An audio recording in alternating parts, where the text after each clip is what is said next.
Assalamualaikum warahmatullahi wabarakatuh. Alhamdulillah, terima kasih supportnya teman-teman Cerita Untung ya. Mohon bukan support aja tapi doa juga ya. Mudah-mudahan bisa seger lagi akun kita ya seperti biasanya.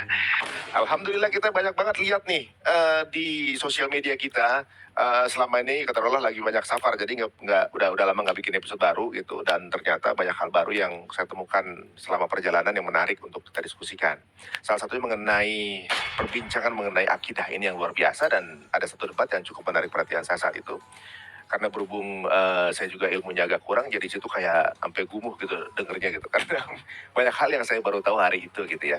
Langsung saja kita akan ketemu dengan guru kita, masih muda beliau ternyata, yang hadir di tengah-tengah kita untuk kembali meluruskan yang mungkin saja terdapat beberapa fallacy di masyarakat saya.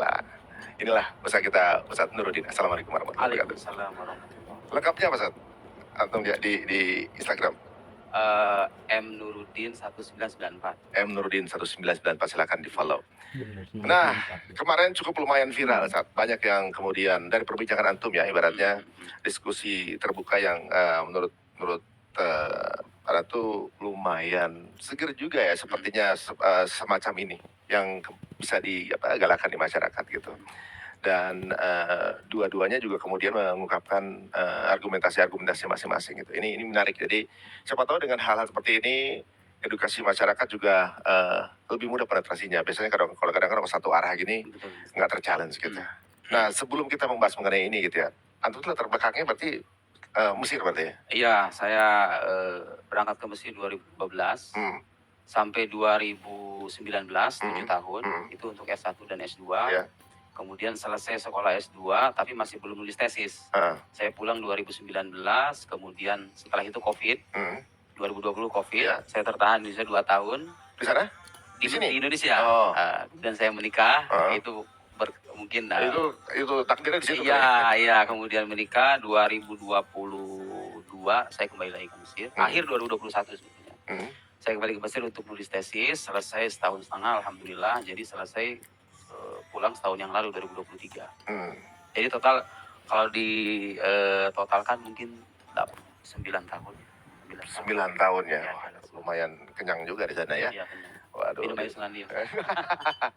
Pantesan katanya kalau minum air Selandia bolak-balik katanya. Iya, katanya gitu. Alhamdulillah. Nah, sekarang kita langsung pada pokok permasalahan yang Iya. kemarin diangkat. Baik. Bisa nggak sih sebenarnya dibuktikan? Ya, sebetulnya bukan hanya bisa, justru sudah dibuktikan oleh para ulama muslim. Nah, cuman saya juga menjelaskan di perdebatan itu. Di tengah hegemoni ideologi kaum sekuler, gitu ya, orang-orang ateis, yang kerap kali mengkerucutkan makna ilmiah pada pengetahuan empiris. Pengetahuan empiris itu artinya pengetahuan yang dasarnya pengalaman, indrawi. Ya, kayak COVID, itu kan sesuatu yang bisa terindra tuh, bisa diteliti di laboratorium. Jadi kalau orang mengatakan COVID berbahaya, itu ilmiah, orang semua sepakat loh. Ya kan? Kalau sesuatu yang sifat indrawi. Tapi kan sebetulnya sesuatu yang ilmiah itu nggak selamanya terindra gitu loh. Karena kata ilmiah itu sendiri, Mas, terambil dari kata ilmu.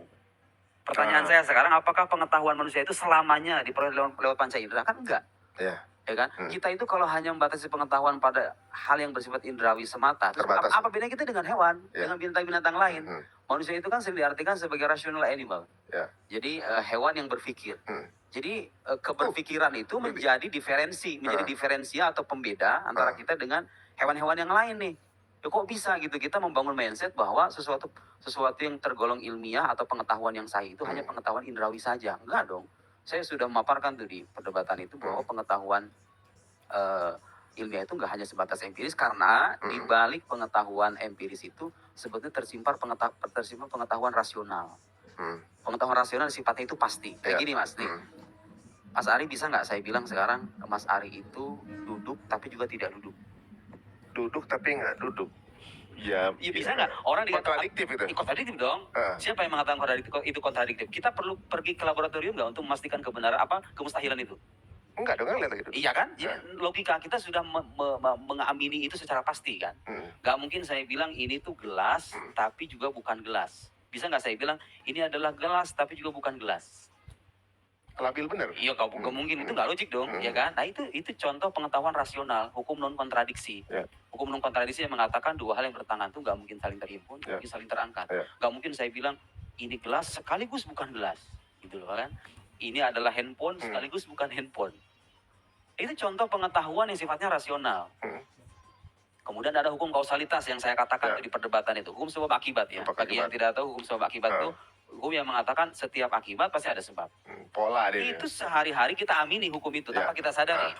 Tentu gak semua orang mengenal kata kausalitas ya. Tapi secara tidak sadar ada mengimani itu loh. Kalau sekarang kita melihat ada kebakaran nih. Pasti orang nanya sebabnya kan. Itu kenapa sih? Kalau misalnya orang datang ke dokter, tiba-tiba ada apinya gak mungkin ada suatu peristiwa yang tadinya tidak ada kemudian ada tiba-tiba dikatakan mengadakan dirinya sendiri gitu loh. Nah, kausalitas atau hukum sebab akibat itu hukum rasional. Karena Mas, di luar itu nggak ada yang namanya sebab, nggak ada yang namanya akibat. Coba sekarang kalau misalnya sekarang saya minum nih, saya misalnya haus, kemudian saya minum air ini, rasa haus saya hilang. Artinya air ini menjadi sebab hilangnya rasa haus menjadi akibat, ya kan? Tapi di alam indrawi nggak ada loh yang namanya sebab itu. Adanya cuma air dan hilangnya rasa ini aja. Anda bisa ngelihat nggak yang namanya sebab itu mana? Ayo, sebab.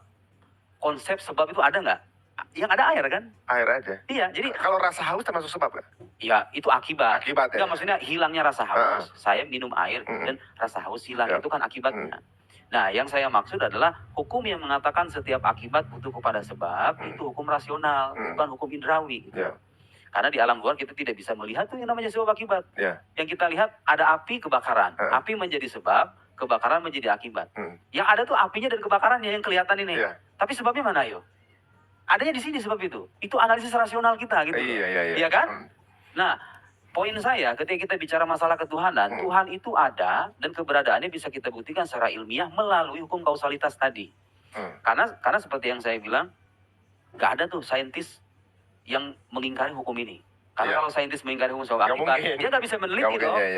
Dokter nggak mungkin mendiagnosa, farmasi nggak mungkin bikin obat gitu loh. Jadi itu hukum yang bersifat universal. Semua orang mengimani itu. Nah, jadi pertanyaan kenapa kalau kita bicara asal muasal alam semesta, orang nggak percaya Tuhan. Sementara alam ini, menurut ilmu modern nih, itu ada permulaannya loh.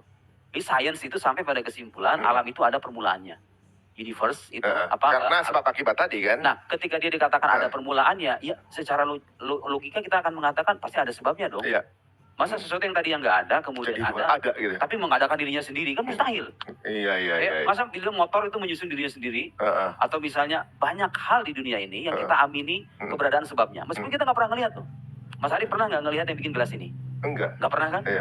Ya kayak orang di bawah tuh beli kopi tuh, nggak dikasih bijinya doang. Jadi ketika orang mau, mana Tuhan kan Tuhan nggak bisa dilihat tuh. Emang kalau sesuatu yang tidak dilihat artinya tidak ada. Banyak hal di dunia ini. Anda sekarang misalnya kemalingan duit nih. Nah, taruh duit misalnya di lemari. 5 menit kemudian duitnya hilang. Itu rasio Anda langsung sampai kesimpulan loh. Ini duit ada yang ngambil. Anda nggak pernah ngelihat yang ngambilnya, tapi rasio Anda mengatakan ada yang ngambil. Nggak mungkin dia itu hilang dengan dirinya sendiri ya kan? Jadi alam itu ketika dikatakan ada dari ketiadaan, logika bermain di sana harus mengatakan di sana ada sebabnya. Nah, sebab itulah yang kita sebut sebagai Tuhan gitu. Ilmiah apa nggak itu kesimpulan? Ilmiah dong. Ya ilmiah dong. Kan hukum sebab akibat hukum ilmiah. Siapa yang bisa mengingkari bahwa hukum sebab akibat hukum yang tidak ilmiah? Orang ateis sekalipun dia akan dipaksa dua tanda petik untuk percaya dengan hukum itu. Ini kayaknya ini yang diambil orang teman-teman ateis sebenarnya kan? Iya, orang ateis tuh jadi ya suka atau tidak mereka akan terlihat tidak rasional ketika mengatakan alam itu mengadakan dirinya sendiri.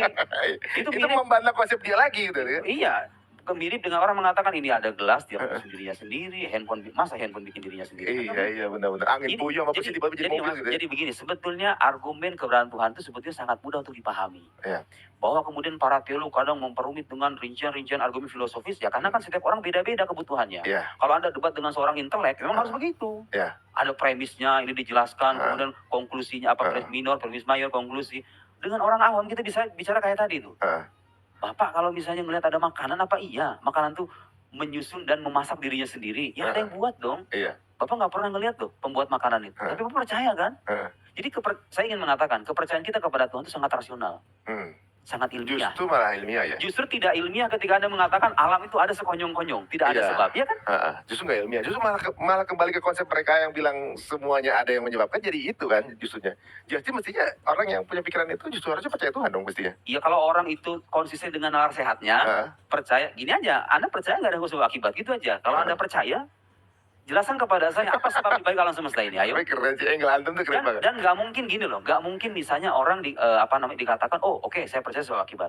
Tapi yang menjadi sebabnya itu adalah alam itu sendiri. Loh, kok bisa Anda mengatakan, lihat Mas, A dan B.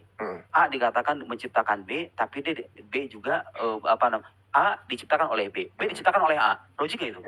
Iya. Itu namanya vicious circle, itu Circle. lingkaran setan. Daur bahasa Arabnya. Itu mustahil gitu loh.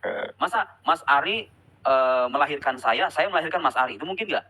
Kalau laki-laki nggak melahirkan ya. Maksud saya bergantung pada Mas Ari Iya. bergantung kepada saya. Keberadaannya itu mungkin nggak? Nggak mungkin lah. Nggak mungkin. Nggak mungkin lah, gitu ya. Berarti ini satu konsep, satu keimanan yang berbeda di kita ya. Kita nggak usah sebut gitu. Iya. Yang mengatakan bahwa Tuhan pencipta alam semesta, tapi Tuhannya lahir di alam semesta.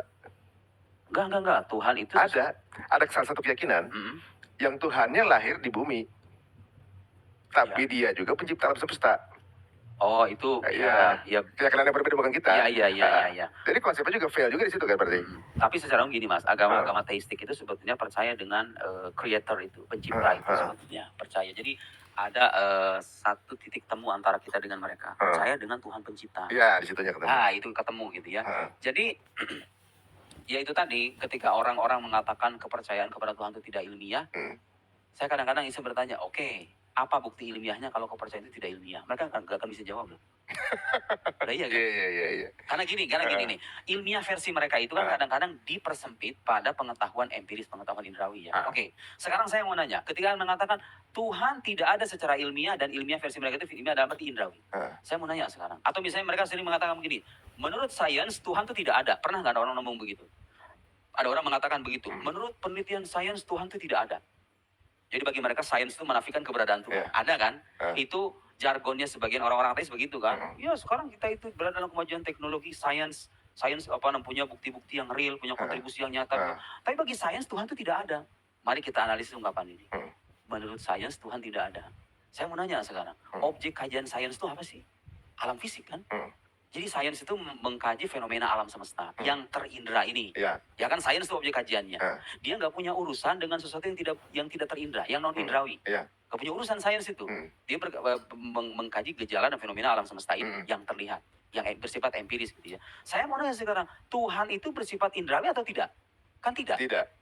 Lo kok bisa Anda menggeret sesuatu yang bidang kajiannya itu bersifat indrawi untuk menafikan sesuatu yang lain yang tidak bersifat indrawi gitu loh. Kan gak nyambung. Kayak gini Mas, bisa nggak gramatika bahasa Inggris mengoreksi gramatika bahasa Arab? Bisa nggak? Iya, ini apa namanya? Kenapa? Itu bukan ranahnya kan? Bukan ranahnya kan? Jadi bukan ranah sains untuk mengatakan Tuhan tidak ada. Jadi untuk mengatakan Tuhan ada atau tidak itu kita perlu membuktikan secara rasional melalui hukum metafisika. Namanya kausalitas tadi itu. Kenapa? Karena wujud Tuhan sendiri bersifat metafisik. Artinya non indrawi, nggak kelihatan. Jadi kalau Anda pengen tahu Tuhan ada atau enggak, solusinya bukan pergi ke laboratorium. Ya. Tapi apa? Menggunakan akal sehat Anda. Mungkin nggak sih alam semesta ini ada dengan dirinya sendiri? Coba aja gitu. Tiba-tiba nyiptain diri sendiri gitu. Kan nggak mungkin kan? Kan nggak mungkin kan? Jadi Tuhan itu sudah membekali kita dengan akal sehat. Dengan akal sehat ini sebetulnya kalau kita jujur dengan akal sehat kita sendiri, kita tuh bisa kok sampai pada kesimpulan Tuhan itu ada. Kita nggak pernah ngelihat. Emang Tuhan tidak bisa dilihat. Kalau Tuhan dilihat terbatas dong jadi. Iya. Justru indera kita ini jadi kan tidak agung lagi. Kalau sudah terlihat namanya bukan Tuhan gitu loh. Benar. Kalau bisa dilihat bisa dibikin AI-nya kan? Iya. Bisa di-create sama manusia bukan gitu. Tuhan lagi namanya kalau Tuhan lagi. Kan. Jadi Tuhan itu harus bersifat harus berbeda dengan ciptaannya. Ya logik juga. Gak nyampe kitanya. Iya. Dan sesuatu yang tidak bisa kita ketahui. Kita tidak mengetahui hakikat Tuhan. Betul. Tapi kita bisa mengenal sifat-sifatnya. Akal kita bisa memastikan keberadaannya. Kemudian kita bisa mengenal sifat-sifatnya melalui wahyu yang terpercaya. Nah, yang menarik Mas, dalam Islam, wahyu, kita punya Al-Quran ya. Ini Al-Quran ini satu-satunya kitab suci yang bisa divalidasi keilahiannya. Maksud saya begini, kalau Mas Ari sekarang di hadapan kita ada Quran nih. Bisa nggak membuktikan kepada orang bahwa ini firman Tuhan? Itu kita bisa.